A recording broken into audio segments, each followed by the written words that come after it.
గ్రామ గ్రామాన బీసీ వాదాన్ని తీసుకుపోతాం, బీసీ ప్రజలను చైతన్యవంతం చేస్తాం.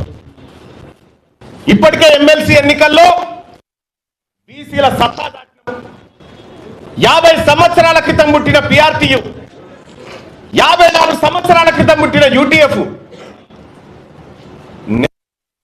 బీసీ వాదం ఇలా 5200 ఓట్లు సంపాదించడం, 0 to 5200 ఓట్లు సంపాదించడం అంటే ఇది బీసీలలో వచ్చినటువంటి చైతన్యం.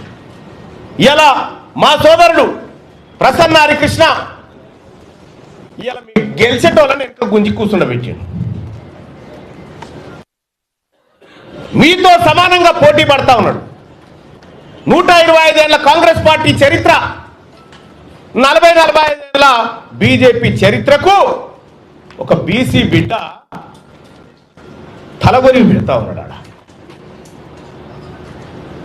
ఇలా బీసీ వాదం తెలంగాణ రాష్ట్రంలో బలపడ్డ సూచనలు, మరింత బలీయ శక్తిగా మారుతున్న బీసీ వర్గాలను చూసి మీకు అక్కసు ఉంటే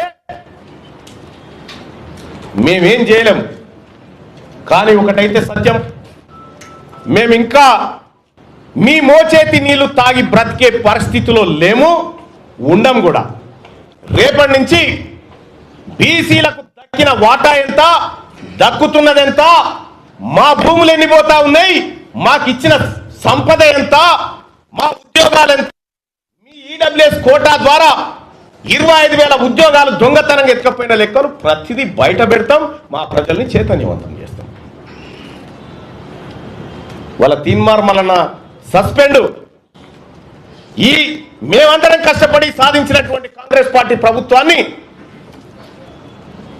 కూర్చోబెట్టి దాంట్లో కుర్చీలో కూర్చొని రేపు పొద్దుగాల కాంగ్రెస్ పార్టీని ఖతం చేస్తేనే నీకు ఇంకోటి అంటే కూడా ఆ పని కూడా చేసిపోతారు. మీరు బతకాలని కోరుకుంటున్నాం ప్రజాస్వామ్య దేశంలో.